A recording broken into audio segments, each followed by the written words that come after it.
নমস্কার, কুকুই চৈতালিতে সবাইকে স্বাগত। আজকে আমি আপনাদের সাথে গঙ্গার মৌরলা মাছের ঝালের রেসিপি শেয়ার করব। এর জন্য আমি মিক্সার গ্রাইন্ডারে 4 চামচ পোস্ত দিয়ে নিয়েছি, সেটা সামান্য জল দিয়ে একটা স্মুথ পেস্ট বানিয়ে নেব।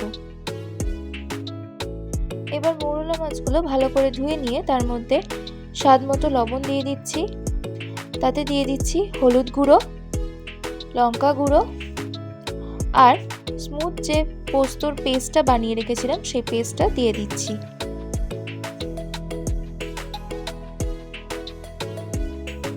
সাথে দিয়ে দিচ্ছি টমেটো কুচি, 2 থেকে 3টে চেরা কাঁচা লঙ্কা আর ধনেপাতা কুচি, আর দিয়ে দিচ্ছি 3 থেকে 4 পলা সরষের তেল। সবকিছু ভালো করে মিশিয়ে নেব। মাছ আমরা নানা রকম ভাবেই ঝাল বানিয়ে খেয়ে থাকি, এইভাবে একবার বানিয়ে দেখবেন, আশা করছি আপনাদের ভালো লাগবে।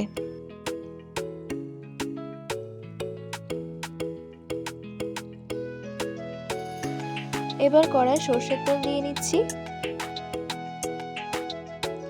তেল গরম হয়ে গেলে তাতে ম্যারিনেট করা মাছটা দিয়ে দেব। এখানে কালো জিরে ফোড়ন ব্যবহার করতে হবে।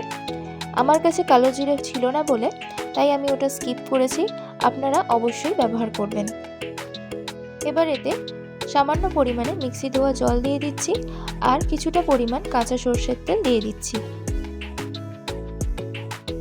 হালকা হাতে মিশিয়ে নিয়ে চাপা দিয়ে লো ফ্লেমে 10 মিনিটের জন্য রান্না হতে দেব। ঢাকা খুলে দেখব জল শুকিয়ে গেছে কিনা। জল শুকিয়ে গেলেই রেডি নতুন পদ্ধতিতে মৌরলা মাছের ঝাল।